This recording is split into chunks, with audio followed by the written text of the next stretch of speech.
¿Cómo les va? Esperando al Señor. ¿Cuánto esperan al Señor? Hay que estar ahí. Hay que estar enfocado ahí. Esperando al Señor. A nivel individual y tratando cada día de que también a nivel de nuestra familia estemos esperando al Señor. Las cosas no van bien. Las cosas están difíciles. Cada día más estamos en el mes de la familia. ¿Y cuántos se pueden dar cuenta del deterioro familiar que tiene nuestra sociedad? Solamente nos damos cuenta a través de la lente de la palabra de Dios. Cuando miramos con la lente, con el lente de la palabra de Dios, nos damos cuenta del deterioro familiar que hay en este tiempo. Allá afuera, y también tratando de introducirse en la iglesia del Señor. Mes de la familia, y estamos hablando de un tema en este mes. ¿Cuál es el tema? Familia con propósito. ¿Cuánto creen que Dios tiene propósito con nuestra familia? Dios tiene propósito con la familia. A través de la historia bíblica lo vemos. Dios usando familia para cumplir su propósito. Así que bueno el tema, familia con propósito. Pero ¿cuál debe ser el propósito final de mi familia? ¿Cuál será el propósito final? En esta mañana vamos a hablar bajo ese mismo tema, familias con propósito. Y vayamos al libro de Ruth. El libro de Ruth, vamos a ver ahí dos pasajes del libro de Ruth. El libro de Ruth está inmediatamente, dicen por aquí, después del libro de los jueces, después de jueces, porque precisamente esta historia se desarrolla en el tiempo de los jueces. Ruth, vamos a leer en el capítulo 1.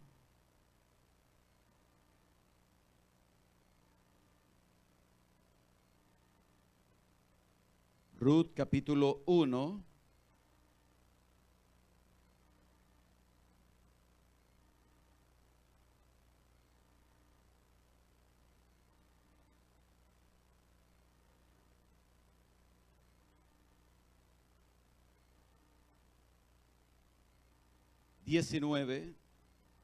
Capítulo 1, versículo 19 hasta el 21, vamos a leer ahí. Y después vamos a dar un saltito pequeño al capítulo 4, finalizando desde el versículo 13. Primero leemos Ruth capítulo 1, versículo 19. Familias con propósitos. Anduvieron pues ellas dos hasta que llegaron a Belén. Y aconteció que habiendo entrado en Belén, ¿qué sucedió? Toda la ciudad se conmovió por causa de ellas y decían, ¿no es esta Noemí? Y ella les respondía, no me llaméis Noemí, sino llamadme Mara, porque en grande amargura me ha puesto el Todopoderoso. Yo me fui llena, pero Jehová me ha vuelto con las manos vacías. ¿Por qué me habréis de llamar o por qué me llamaréis Noemí? Ya que Jehová ha dado testimonio contra mí y el Todopoderoso me ha afligido. Damos el saltito al 4, versículo 13. Dice, vos, pues, tomó a Ruth, y ella fue su mujer, y se llegó a ella. Y Jehová le dio que concibiese y diese a luz un hijo. Y las mujeres decían a Noemi: loado sea Jehová, que hizo que no te faltase hoy pariente, cuyo nombre será celebrado en Israel, el cual será restaurador de tu alma y sustentará tu vejez. Pues tu nuera, que te ama, lo ha dado a luz, y ella es de más valor para ti que 7 hijos. Y tomando Noemí al hijo, lo puso en su regazo, y fue su aya. Y le dieron nombre las vecinas, diciendo: le ha nacido un hijo a Noemí. Y lo llamaron Obed. Este es el padre de Isaí, el padre de David. Estas son las generaciones de Fares. Fares engendró a Esrón, Esrón engendró a Ran, y Ran engendró a Aminadab, Aminadab engendró a Naasón, y Naasón engendró a Salmón, Salmón engendró a Boz, y Boz engendró a Obed, Obed engendró a Isaí, e Isaí engendró a David. Señor, a esta hora te damos gracias. Gracias, Padre bueno. Gracias por tu palabra. Señor, aquí estoy delante de tu presencia y no soy digno de ninguna manera de hablar acerca de tu grande palabra, de tu santa palabra. Pero tú, Señor, que eres bueno y para siempre es tu misericordia, nos lo permite, Señor. Te rogamos a esta hora que seas tú, Señor, glorificando tu nombre en medio, Señor, de esta tu palabra. Que tu palabra, Señor, sea sembrada y caiga en tierra buena, fértil, y que dé fruto al 30, al 60 y al 100 por uno. Glorifícate, Señor, en esta mañana. De manera que, Señor, tu pueblo también sea edificado. Gracias, Padre, en el nombre de Jesús. Amén y amén. Aleluya. Gloria al Señor. Mes de la familia. El tema: una familia con propósito. Y hemos venido hablando a través de estos domingos acerca de la familia. Hablamos el primer domingo acerca de ese texto y de esa expresión de Josué que decía: mi casa y yo serviremos a Jehová. Ustedes pueden hacer lo que ustedes quieran. Ustedes pueden seguir a los dioses que sirvieron sus padres, pero mi casa y yo serviremos a Jehová. Y eso es extraordinario porque el hombre tenía 110 años. Y a los 110 años él podía seguir diciendo: mi casa y yo serviremos a Jehová. Y eso es estabilidad en la familia. Que puedan llegar a esa edad diciendo eso con tanta autoridad, eso es extraordinario. El domingo pasado hablábamos también entonces de una familia o de dos familias separadas por una circunstancia que se presentó, y hablábamos bajo el tema económicamente exitoso, pero familiarmente fracasado, y nos enfocábamos en la familia de Lot. Lot vio todo la tierra que a él le gustó, que a él le agradó, que sus ojos quedaron extasiados, su corazón cuando vio la tierra. Sin embargo, la decisión de Lot fue acercando su familia cada vez más a la cueva de los leones. La Biblia dice que se fue trasladando su tienda de manera tranquila, lentamente, sutilmente, no fue de un día para otro, se fue moviendo lentamente, como sucede muchas veces en el deterioro de la familia. No es un acto de un día para otro, es que se va deteriorando. Y las cosas y los pequeños detalles lo vamos dejando pasar. No, eso no es nada, y no es nada, y no es nada. Y la familia, y Lot fue con su tienda moviéndola. ¿Hasta dónde la movió? Sodoma y Gomorra, y ese texto terminaba, más los hombres de Sodoma y Gomorra eran malos contra Jehová. Decisión de Lot. Así que, mis hermanos, nosotros estamos frente a un libro extraordinario, maravilloso, una historia que nosotros nos quedamos pasmado al ver las decisiones de Elimelech, que es el padre de una familia, pero después también con la decisión de Ruth al moverse de su tierra, y vemos este libro y decimos, wow, pero qué extraordinaria fue Ruth. Estuvo dispuesta a dejar todo para volver con esta mujer que estaba fracasada y volver a su tierra, a la tierra de la mujer, dejar su familia, dejar su parentela e irse a la tierra de Israel con esta mujer. Pero nosotros tenemos que ver en esta mañana y entender bien y leer el libro y estudiar el libro con el lente de la sabiduría, de la soberanía de Dios. Soberanía de Dios. Propósito de Dios. ¿Qué Dios quiere hacer? ¿Qué Dios está haciendo en mi familia?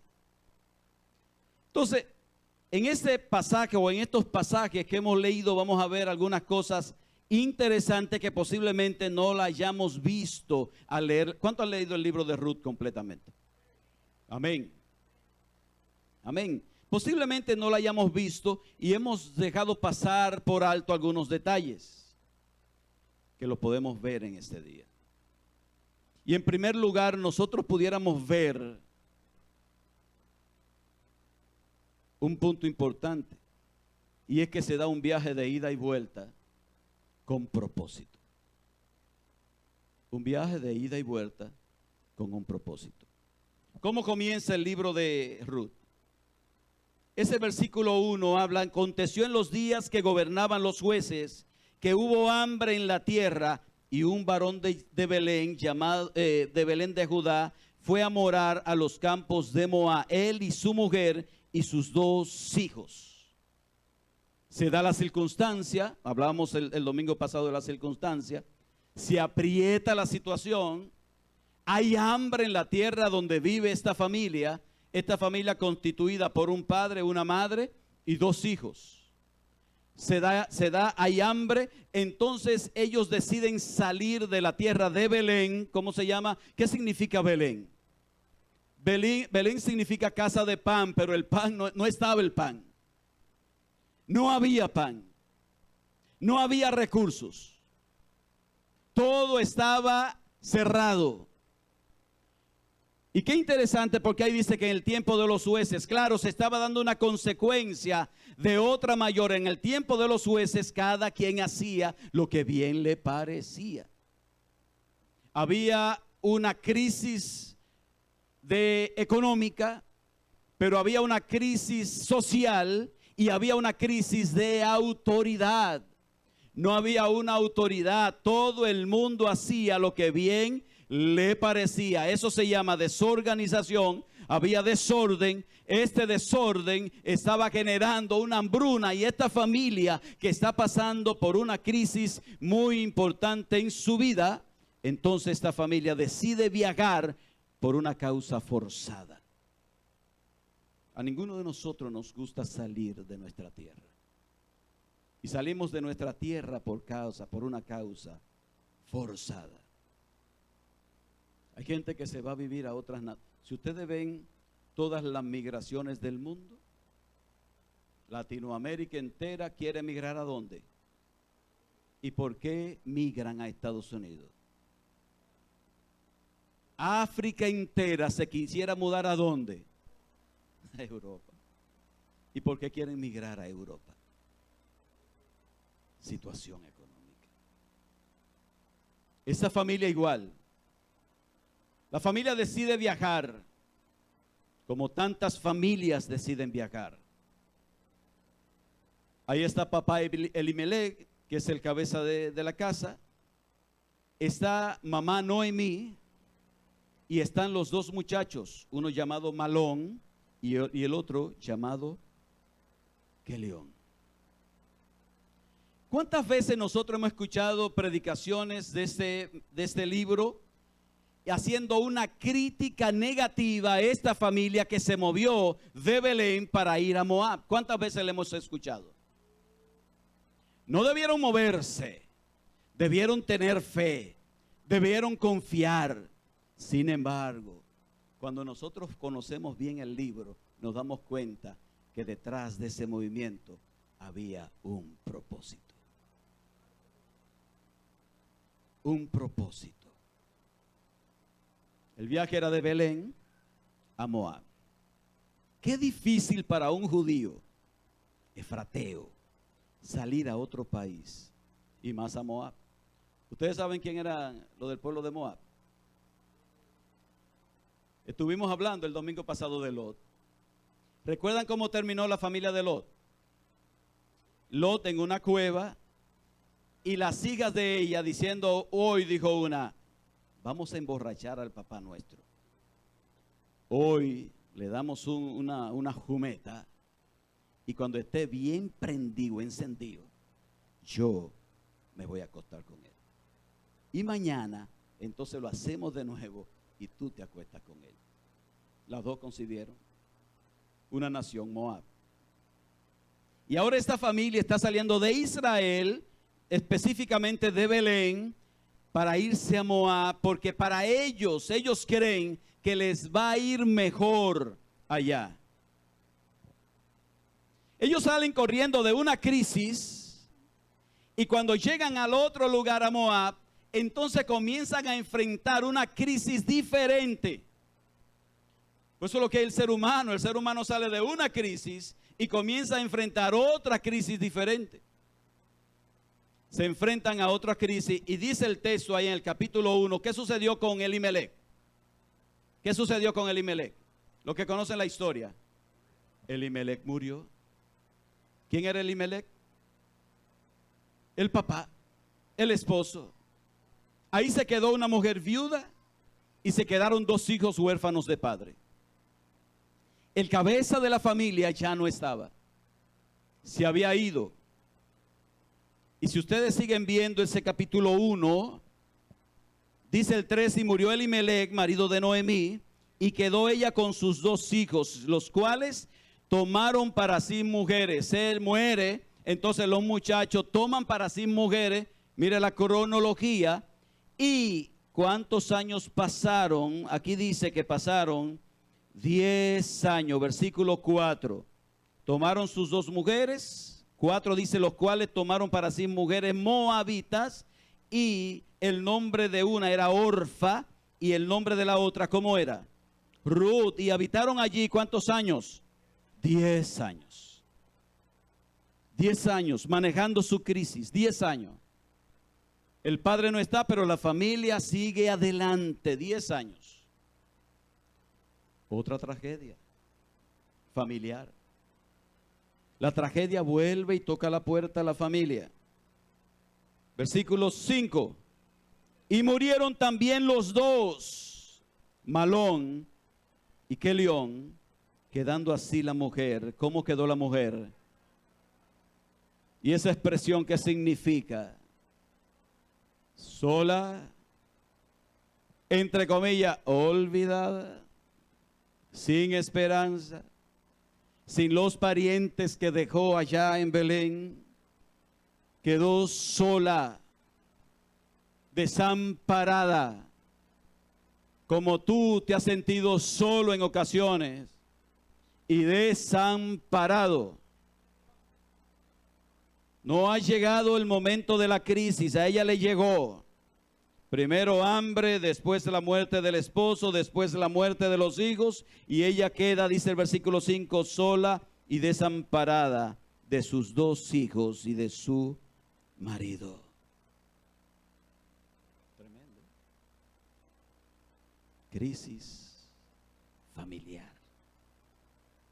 Aquí no estamos hablando de una separación, que papá se fue por su lado, mamá se quedó aquí con sus hijos. Aquí estamos hablando que a ella le faltaron las tres personas más cercanas a ella, su esposo y sus 2 hijos.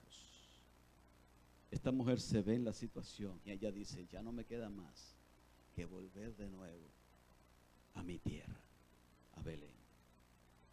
Piensa, organiza y le dice a las mujeres, quédense aquí, yo vuelvo a mi tierra, vuelvo allá.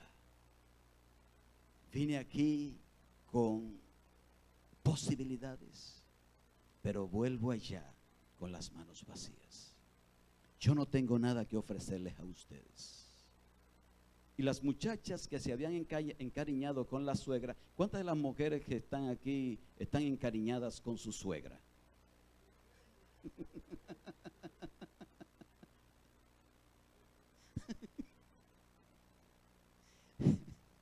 Y los hombres, ¿cuándo están encariñados con su suegra? Yo le puedo decir, yo amo a mi suegra, mis hermanos. Mi suegra es excelente.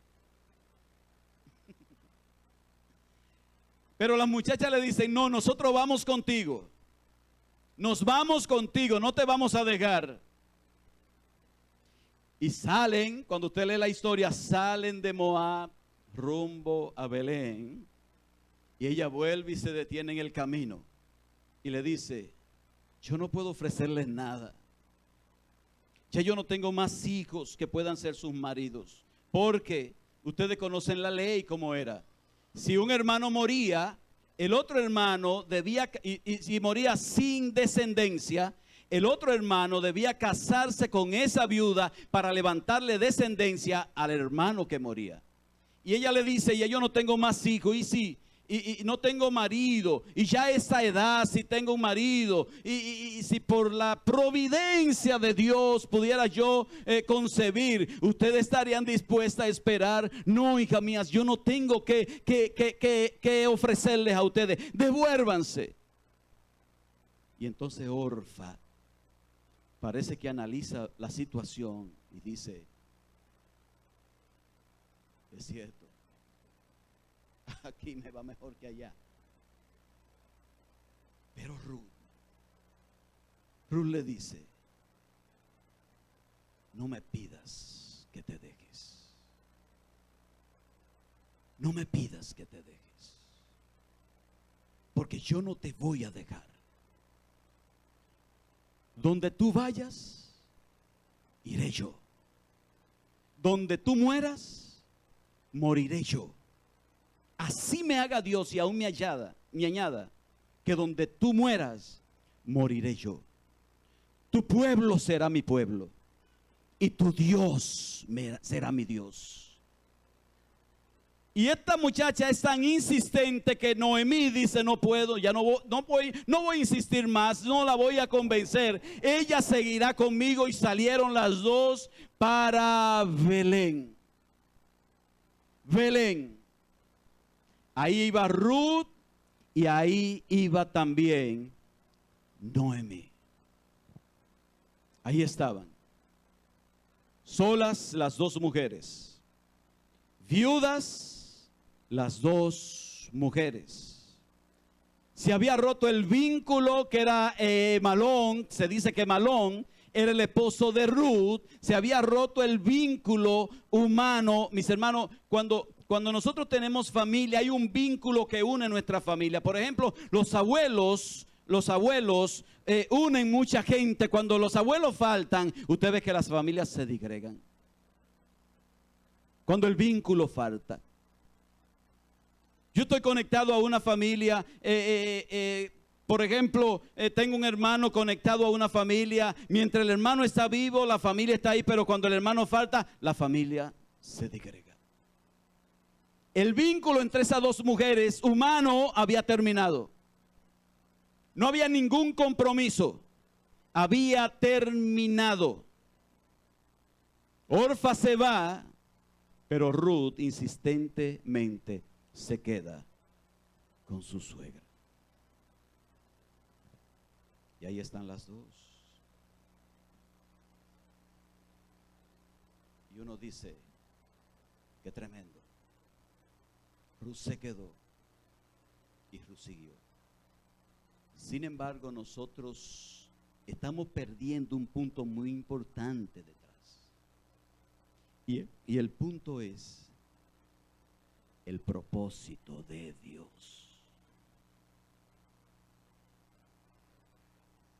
¿Por qué se movió esa familia de Belén hasta Moab?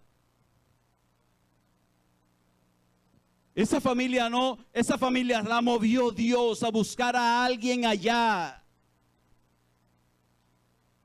Esa familia la movió Dios y provocó hasta un hambre en lugar para que esta familia se moviera hasta allá.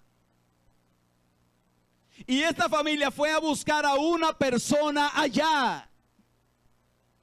Esa familia fue a buscar a esa mujer llamada Ruth para traerla de Moab a la tierra de Belén.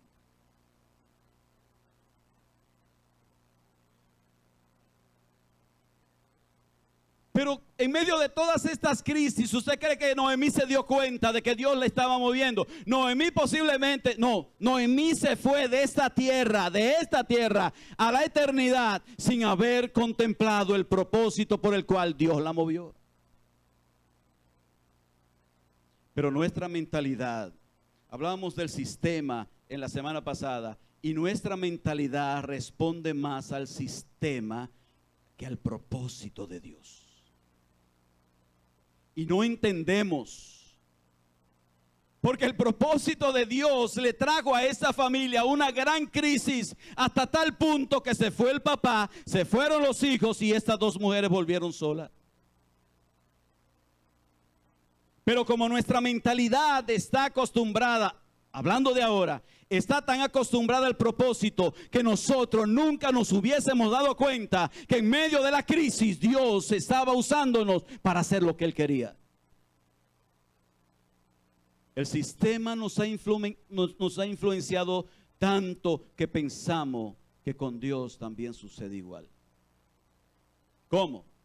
Si me va bien, Dios está conmigo. Si tengo la jipeta que quería, Dios está conmigo. Si vivo en la casa que yo me había imaginado, Dios está conmigo.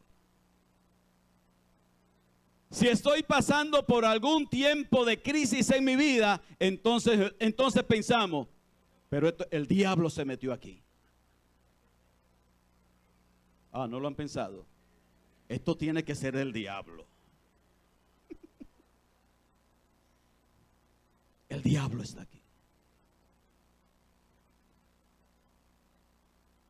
Y estas hermanas, en medio de todo este vendaval, primeramente salen corriendo por el hambre. Allá se le muere el esposo, se le mueren los dos hijos. Está en medio de esa crisis tan tremenda. Ellas nunca pensaron que la mano de Dios estaba detrás de todo esto. Y a nosotros nos afecta más porque el sistema nos ha formado así. Hermano, para el sistema, ¿quién es que vale? Decíamos el domingo pasado. La plata, el que tiene un estatus, el que tiene una posición. El sistema desprecia lo que no le sirve. El sistema discrimina permanentemente porque si no le genera, discrimina. A tal punto que un anciano es discriminado en nuestra sociedad porque no tiene nada y es una carga. Y a veces hay ancianos que han llegado a ser una carga para la familia. El sistema discrimina tanto que quisieran ellos que cuando nos pensionan, que nos fuéramos el año siguiente o los meses siguientes, así no tienen que pagar más pagarnos más. Hay gente que le ha salido dura al sistema. Se pensionan a los 60 y tienen 100 ahí, sacando. Y yo sé que ese listado aparece, pero ven acá, ¿y cuándo es que se va?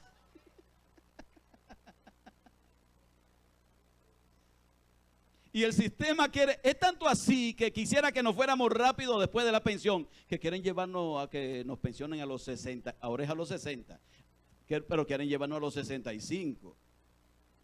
Así tenemos que dar menos dinero. El sistema.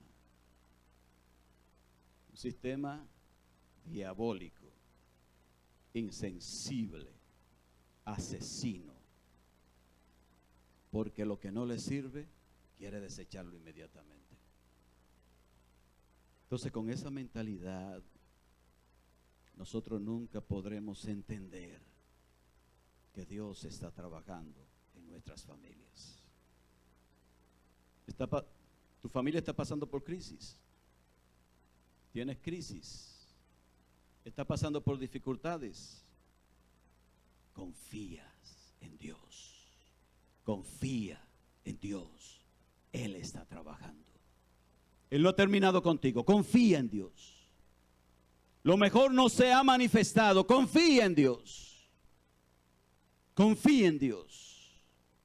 Así que el viaje fue de ida y vuelta con un propósito, pero ella nunca se enteró. Y eso nos lleva al siguiente punto. Lo difícil del desconocimiento del propósito. Porque yo solamente estoy viendo lo que me está pasando. Yo solamente estoy viviendo la realidad que me toca vivir en el momento. Mire esos versículos 19 al 21 que leímos. Estos versículos nos hablan del retorno de ellas. Viene la suegra y viene la nuera, las dos viudas sin nada en la mano. Y surge la pregunta, entonces, ¿para qué fue el viaje? ¿Para qué ha sucedido todo esto? No le preguntamos nosotros a Dios. Y le decimos, Señor, ¿por qué? Cuando la crisis nos toca la puerta, no le hemos preguntado ¿por qué? Y la pregunta no es ¿por qué? Porque si estamos en la frecuencia correcta, la pregunta sería, Señor, ¿para qué? ¿Para qué? Y ese para qué es, ¿cuál es el propósito, Señor? Aquí solamente había lágrimas y solamente había despropósito humanamente hablando. Estamos en los versículos entonces 19 al 21. Anduvieron pues ellas dos hasta que llegaron a Belén, y aconteció que habiendo entrado en Belén, toda la ciudad se conmovió. ¿Y por qué se conmovió? A causa de ellas. Y decían, ¿no es esta Noemí? Recuerden, hermano, que había pasado años.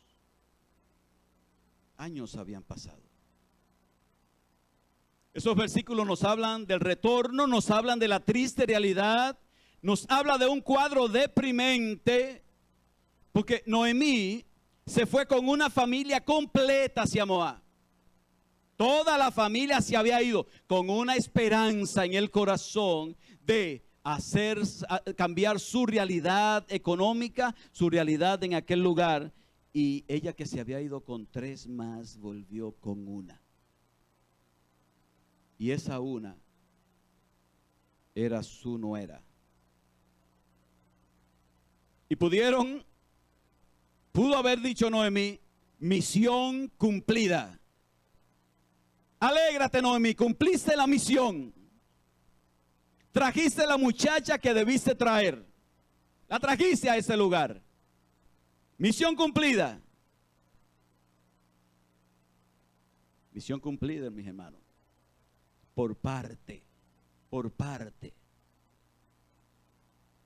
Ella había traído la joven que debía traer hasta Belén. Alégrate, Noemí. Cumpliste parte de la misión. Pero qué difícil verlo cuando tú estás en medio del problema, cuando tú estás siendo golpeada por la realidad. Y Dios que está mirando desde allá arriba. Y Dios sabe lo que Él está haciendo, pero tú no sabes. Pero que Dios te da la fortaleza necesaria para que pueda continuar adelante, porque Dios te está usando en el propósito. El propósito ha generado crisis, tú no lo sabes, pero Dios te está fortaleciendo para que pueda cumplir la misión que Él ha puesto sobre tu vida y en tu familia, y puedes seguir adelante y puedes seguir avanzando, porque Dios está ahí cumpliendo, fortaleciéndote y ayudándote para que pueda cumplir la misión que te ha dado.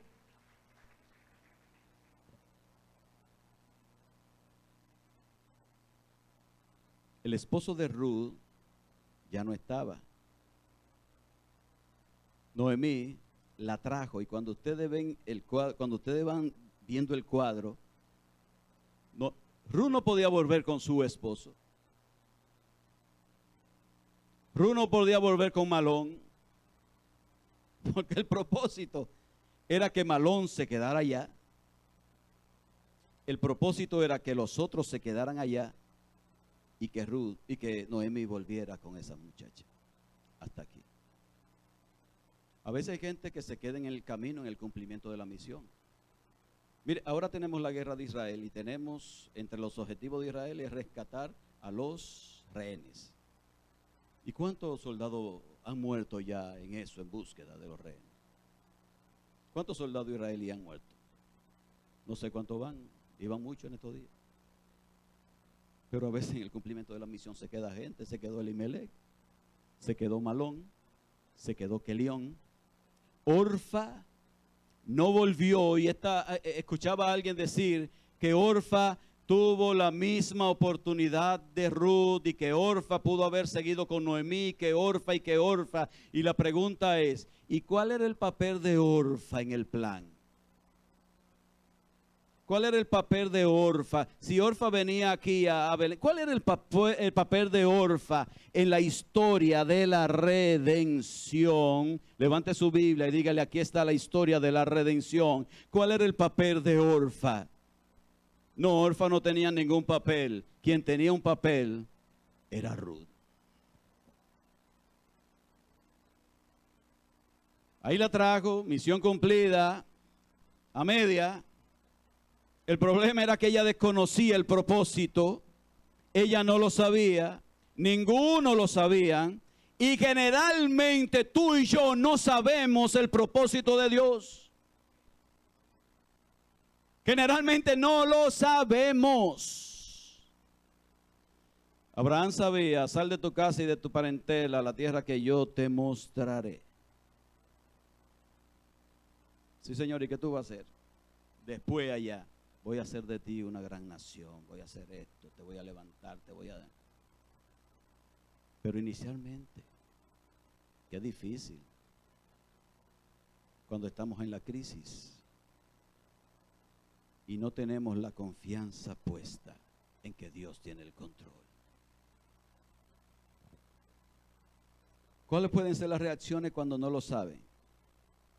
Las reacciones que se dan en nuestra vida cuando tú estás en medio de la crisis provocada por el propósito de Dios, pero tú no sabes cuál es el propósito de Dios. ¿Cuáles son las reacciones que se pueden dar?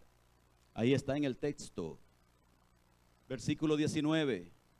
La concepción de todos acerca de esto. Versículo 19. ¿Qué dice? ¿Cuál era la concepción que tenían las personas? 19. Y anduvieron pues ellas dos hasta que llegaron a Belén, y aconteció que habiendo entrado en Belén, toda la ciudad se conmovió por causa de ellas y decían, ¿no es esta Noemí? La ciudad se conmovió. ¿Y por qué se conmovió la ciudad? Porque la ciudad, pueblo pequeño, hermano, donde toda la gente se conocía y todas las familias se conocían. Belén, una ciudad pequeña. Inclusive esa profecía acerca de Jesús que dice Belén, Efrata, pequeña entre todas las regiones de Israel, de ti saldrá el Salvador. Pequeña. Y en los pueblos pequeños, ¿qué sucede? La gente se conocen. La gente vio a Noemí cuando salió con su familia, se despidieron, nos vemos luego, vamos a otra tierra porque aquí hay hambre. Y se fueron todos juntos, tomados de las manos, los muchachos en el medio, papá en un extremo y mamá en otro extremo, y se fueron todos juntos a buscar nuevos horizontes. Pero ahora volvía ella sola. Y volvía con una desconocida. Entonces ellos dijeron, oye, pero esta mujer se fue diferente y mira cómo viene ahora. ¿Cómo la vieron? ¿Cuál es el arroz de 8? Nadie lo devastado. Volvieron en mala. Volvieron en olla. Volvieron frenando en el aro. Volvieron comiéndose la esquina de la sábana, como dice un amigo mío. Volvieron frenando en el aro. Y el pueblo se conmovió. Concepción de cuando Dios está haciendo algo a través de la vida de una persona, pero los otros no lo saben y no lo entienden. Y tu vida se ve, en vez de ir para arriba, se ve que va en picada de acuerdo al lente del sistema. Va cayendo, dice el sistema, oye, se va cayendo a millón. Mira cómo se ve, mira cómo se ve. Sin embargo, Dios está diciendo desde allá arriba, va por buen rumbo. El versículo 17, mírelo ahí. ¿Qué dice el 17?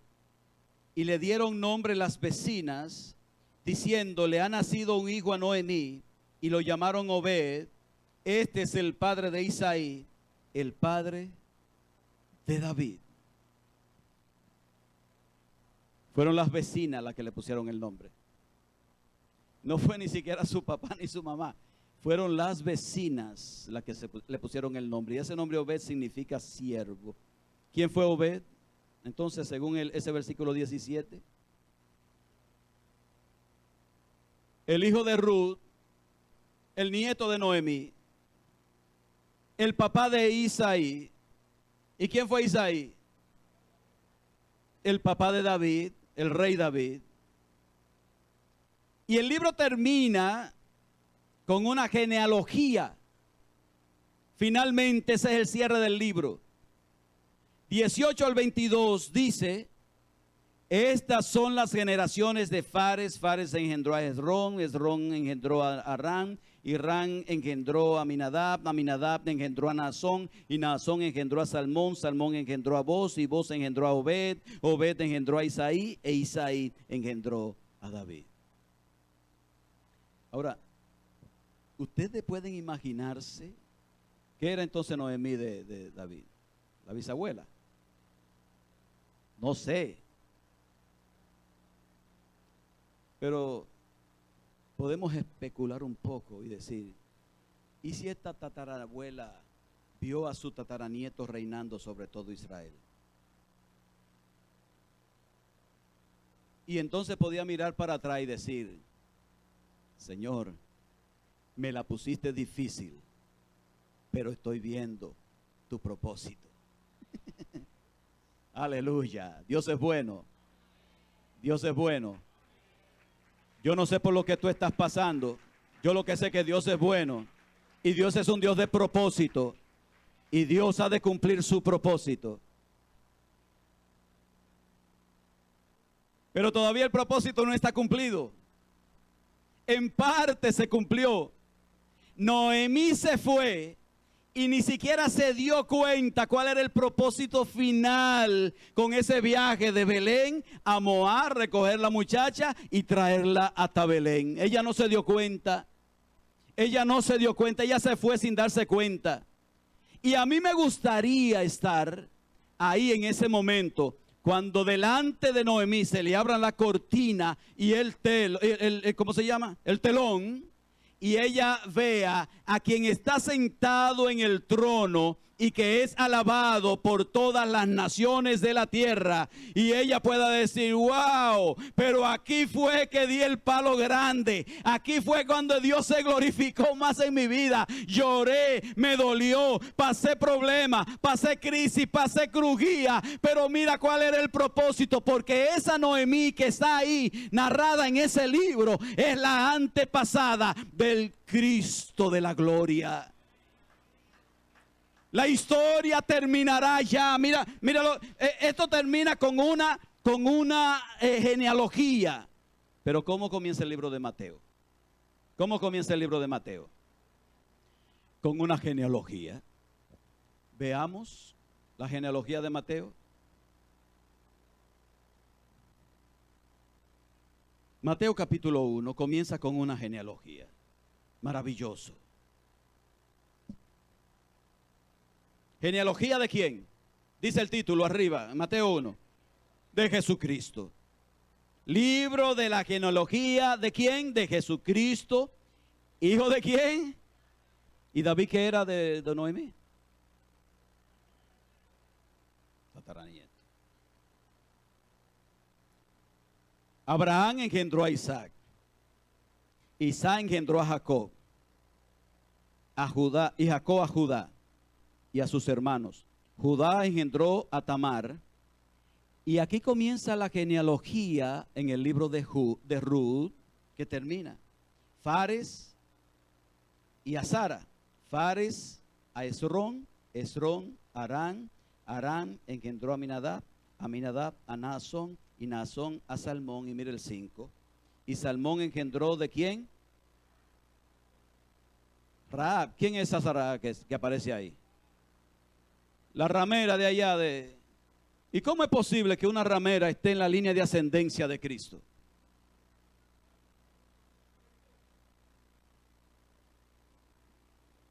Dígale a su hermano que está a su lado, propósito. Ella no se lo ganó. Dios le dijo, tú vas. Arra, tú vas. Tú vas.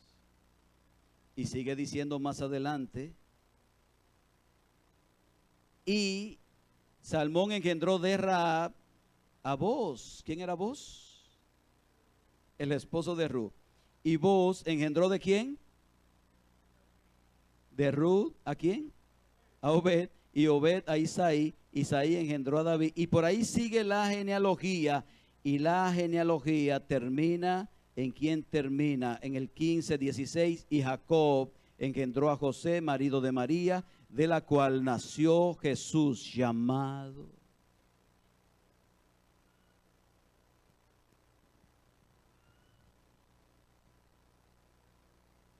Hermano, eso es extraordinario. Esa familia de Elimelech, Noemí, los dos muchachos fueron allá. No fue a buscar comida. Ellos fueron a buscar una persona que Dios había dicho, ella estará en la genealogía de mi hijo. La trajeron aquí, se casa con vos y ahí comienza todo. Entonces imagínese usted, cuando en aquel día se le corre el telón a Noemí, que está descansando hasta que sea resucitada, y ahí le digan, mira cuál era el propósito, tus lágrimas, tus crisis, tus dolores, tus problemas, todas tus ansiedades. Mira cuál era el propósito.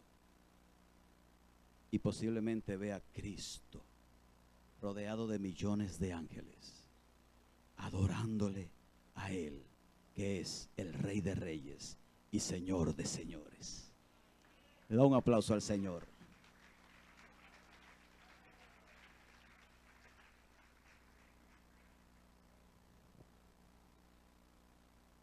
Ruth nunca pensó y se fue de aquí sin verlo. Vio a su nieto, a su nieto o a bisnieto, qué sé, a su nieto reinando posiblemente sobre todo Israel.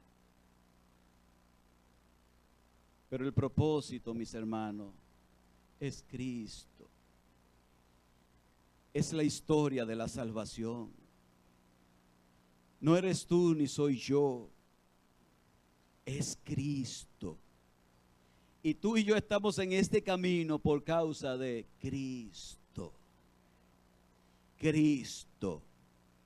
Pero es maravilloso a través de toda la Biblia, Dios usando familia con propósito. Noé y su familia, Abraham y su familia, Moisés y familia, Josué y familia, José y María, los canales para traer al Salvador, Dios usándolo con un propósito. A familias como la de Lázaro, Marta, María, atendiendo a Cristo en un momento determinado y dándole alojamiento en su casa. Pero es maravilloso ver a Dios salvando familia en el Nuevo Testamento. A Cornelio con toda su casa, a Lidia con toda su casa, al carcelero de Filipo con toda su casa. Pero es maravilloso ver familias transmitiendo de una generación a otra el evangelio de Cristo, ¿cómo se llamaba? La Loida, pasándole el evangelio a, ¿cómo se llamaba la mamá? A Eunice, y Eunice y Loida pasándole el evangelio a Timoteo. Familias involucradas en la historia de la salvación, y todo sucediendo para la gloria de nuestro Dios. Gloria a Dios, que usa tu casa para que en tu casa se enseñe el evangelio de Jesucristo. Gloria a Dios por eso. Gloria a Dios. Dale gloria a Dios. Dale gloria a Dios. Como Dios usa familia, como Dios puede usar nuestra familia para traer esperanza a un vecindario que no tiene esperanza. Cómo Dios usa nuestra familia para traer luz a un pueblo que está sumergido en las tinieblas. Cómo Dios puede usar tu familia con propósito, sabiendo nosotros que el propósito se llama Cristo Jesús. El propósito de tu familia es Cristo Jesús. Así que, mis hermanos, dejemos de estar pensando en cosas que no tienen que ver nada con Cristo. Olvidémonos nosotros de estar como si viviéramos en las tinieblas, dando testimonio en nuestros vecindarios, porque el propósito de tu familia en ese vecindario se llama Cristo Jesús. Cristo Jesús. Hay una competencia fuerte aquí. Cristo Jesús. No es por casualidad que tú tienes la esposa que tienes. Que a veces ha pensado, oye, posiblemente ha pensado, yo conozco a un hermano que decía, me equivoqué. Me equivoqué. Posiblemente lo está pensando, me equivoqué. No, no es casualidad. No es casualidad que los hijos tuyos hayan nacido en tu matrimonio. No es casualidad. Aunque anden por ahí pasando el Niágara en bicicleta, Dios no hace las cosas caprichosamente. No es casualidad. Así que, mis hermanos, enfócate en el propósito. No lo sabe, pero dile al Señor, gracias, tú estás obrando. Tú lo estás haciendo. Yo no lo entiendo, pero mi fe me lleva a pensar que Dios está obrando. Aunque estoy viendo a mis hijos lejos del evangelio, no dejo de clamar por ellos. Porque no fue por casualidad que Dios me lo dio. Propósito. Le estás sirviendo a un Dios que te está usando con un propósito. Y el propósito final se llama Cristo Jesús. Que Dios te bendiga en esta mañana. Aleluya. Vamos a estar puestos de pie.